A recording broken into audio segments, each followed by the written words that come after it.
দোস্ত, তোর বুকে আমার অনেক পছন্দ হয়েছে। ওকে আমি বিয়ে করতে চাই, তুই ওকে ছেড়ে দে। আমি তোর বুকে তোর চেয়ে ভালো রাখব।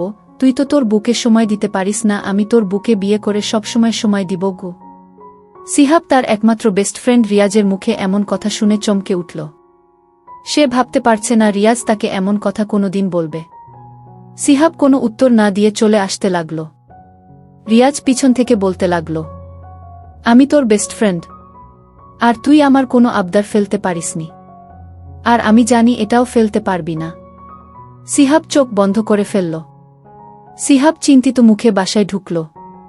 তখন ওর স্ত্রী তাসফিয়া এসে বলল, কি হয়েছে, মন খারাপ কেন? কিছু হয়নি। আচ্ছা, রিয়াজের সাথে তো তুমি প্রতিদিন কথা বলো, ওকে তোমার কেমন মনে হয়? সত্যি বলতে ওর কথা বার্তা দেখে মনে হয় যে সে আমায় পছন্দ করে, তাই আমি আর কথা বলি না। তাই সারাদিন সে মেসেজ দেয়, আমি উত্তর দিই না। কেন, কিছু হয়েছে? না, এমনি। সিহাব নিজের রুমে এসে শুয়ে পড়ল। আজ থেকে 6 মাস আগে তাসফিয়ার সাথে সিহাবের পারিবারিকভাবে বিয়ে হয়েছে। বিয়েটা হঠাৎ করে হয়ে গেছে, তাই কাউকে বলার সময় পায়নি। সিহাব আর রিয়াজের বন্ধুত্ব প্রায় 7 বছর ধরে। সিহাব মধ্যবিত্ত পরিবারের সন্তান হলেও রিয়াজ বড়লোক বাবার একমাত্র সন্তান। সিহাব ক্লাস 10 পর্যন্ত পড়ার পর নিজের বাবার ব্যবসা দেখাশোনার দায়িত্ব নিয়েছে, তাই আর পড়ালেখা করেনি। কিন্তু রিয়াজ এখনও পড়াশোনা করে। রিয়াজ সিহাবের বিয়ের কথা শোনার পর সিহাবকে বলে, বাহ বন্ধু বাহ, তুই আমার একমাত্র বেস্ট ফ্রেন্ড, তুই বিয়ে করলি অথচ আমায় জানালি না। এই বন্ধু ভাবিস আমায়। সিহাব তখন রিয়াজের কাঁধে হাত রেখে বলে, আরে দোস্ত, রাগ করিস না। আসলে হুট করে বিয়েটা হয়ে গেছে তো, তাই কাউকে বলার সময় পাইনি রে। আচ্ছা ঠিক আছে, কোনো ব্যাপার না। তাহলে চল আমায় ভাবির সাথে দেখা করা, একটু ভাবির হাতের রান্না খাবো। আচ্ছা ঠিক আছে, চল। সিহাব রিয়াজকে নিয়ে বাসায় আসে। বাসায় আসার পর তাসফিয়াকে সে রিয়াজের সাথে পরিচয় করিয়ে দেয়। রিয়াজ তাসফিয়াকে দেখেই ওর দিকে কেমন করে যেন তাকিয়ে থাকে, সেটা তাসফিয়ার একদম ভালো লাগে না, তাই সে বলে, ভাইয়া আপনি বসুন, আমি নাস্তা নিয়ে আসছি। আহা ভাবি, এত তাড়া নেই, একটু বসুন, আপনার সাথে একটু গল্প করি। না ভাই, আমার গল্প করার সময় নেই। তাসফিয়া রান্নাঘরে চলে যায়। তখন রিয়াজ বলে, ভাবির আচরণে মনটা খারাপ হয়ে গেল। শোন, ও একটু এরকমই। পরপুরুষ দেখলে তাদের সামনে আসে না। আমায় কি পরপুরুষ মনে হয়? আমি তো তোর বেস্ট ফ্রেন্ড, তোর ভাইয়ের মতো। সে হিসেবে আমার সাথে কথা বললে ক্ষতি কি? আচ্ছা ঠিক আছে, কথা বলবে। সিহাবের মা রিয়াজকে বাসায় আসতে দেখে সিহাবকে নিজের রুমে নিয়ে গিয়ে বেশ ধমকের সুরে বলে, তুই ওকে এই বাড়িতে কেন নিয়ে এসেছিস? আসলে মা, বিয়েতে তো কাউকে বলেনি, তাই রিয়াজ আমার বিয়ের কথা শুনে আমার বুকে দেখতে চেয়েছিল। যতই হোক বন্ধু বলে কথা, না তো আর করতে পারি না। তুই আবারও ভুল করতে যাচ্ছিস। কি দরকার তোর বউয়ের সাথে পরিচয় করার? একবার কি করেছে তোর সাথে, সেটা কি ভুলে গেছিস? মা, সে এটা করে ভুল করেছে আর আমার কাছে মাফ চেয়েছে। আর আমার বিশ্বাস সে আর কিছু করবে না।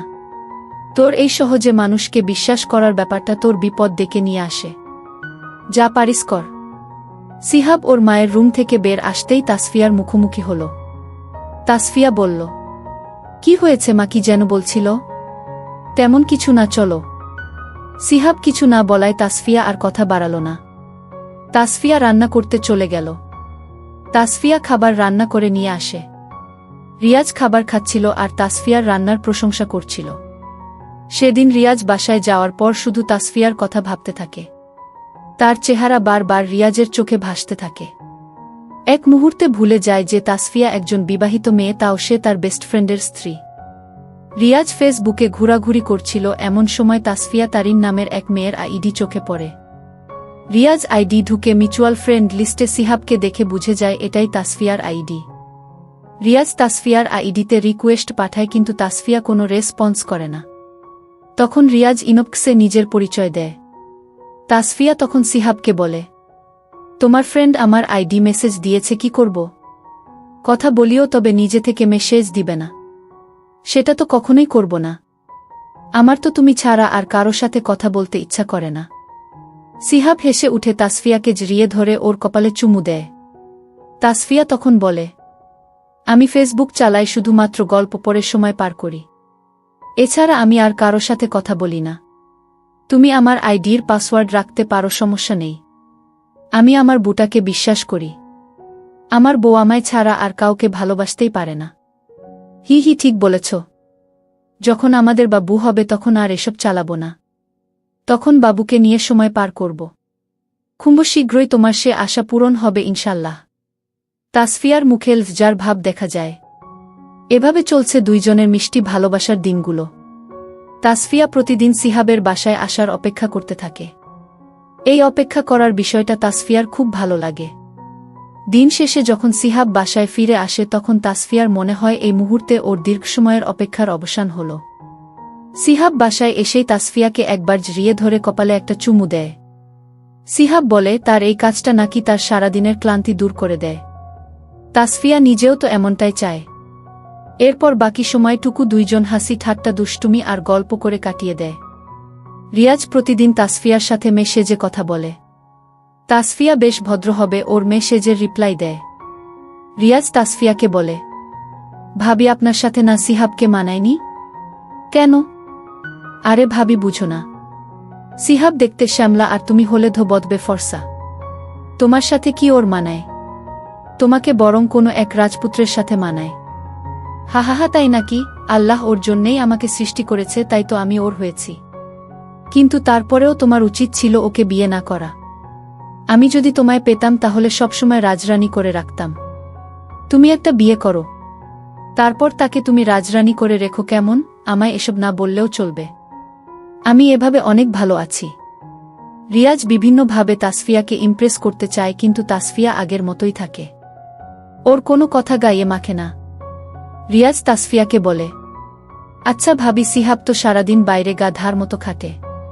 তোমাকে তো সময় দেয় না সারাদিন, এতে তোমার কষ্ট হয় না? কষ্ট হবে কেন? সিহাব যে গাধার মতো খাটে সেটা তো আমার আর ভবিষ্যতে আমাদের জীবনে যে আসবে তার সুখের জন্য। বুঝলাম, কিন্তু সারাদিন তো তুমি একা থাকো, তাই হয়তো একাকিত্ব তোমায় ঘিরে ধরে। তুমি যদি চাও তাহলে আমি তোমার সাথে কথা বলে তোমার একাকিত্ব দূর করব। আমি কি বলেছি যে আমায় একাকিত্ব ঘিরে ধরে? আমি তো এমনিতে অনেক ভালো আছি। যার মনে তার স্বামীর ভালোবাসা থাকে তাকে কখনো একাকিত্ব ঘিরে ধরে না। তাই এসব বলবেন না। ঠিক আছে, বলবো না। তবে আমি চাইছিলাম আমরা দুইজন এমন বন্ধুত্ব করব যার সাথে সব শেয়ার করা যায়। ভার্সিটিতে পড়ো, তোমার তো অনেক মেয়ে বন্ধু থাকার কথা। তাদের একজনকে এমন বন্ধু বানিয়ে নিলেই পারো। সবাই তো আর তোমার মতো না। আমি চাইছিলাম সিহাব তো আমার ছেলে বেস্ট ফ্রেন্ড, আর তার স্ত্রী হিসেবে তুমি না হয় আমার মেয়ে বেস্ট ফ্রেন্ড হলে। সরি ভাই, আমার একমাত্র বেস্ট ফ্রেন্ড আমার স্বামী, তাই দ্বিতীয় কাউকে আমি চাই না। আর আমায় মেসেজ দিবে না ভাই তুমি। এবার মেসেজ দিলে ব্লক করে দিবা। তখন রিয়াজ বলে, সিহাব একটা মেয়েকে পছন্দ করত, জানো সেটা? জানি, বিয়ের আগে সব বলেছে আমায়। সে শুধু পছন্দ করত, এর বেশি কিছু না। প্রেম তো আর করেনি। এমন হতেই পারে। আর মেসেজ দিবেন না। এরপর থেকে তাসফিয়া রিয়াজের সাথে আর কোনো কথা বলে না।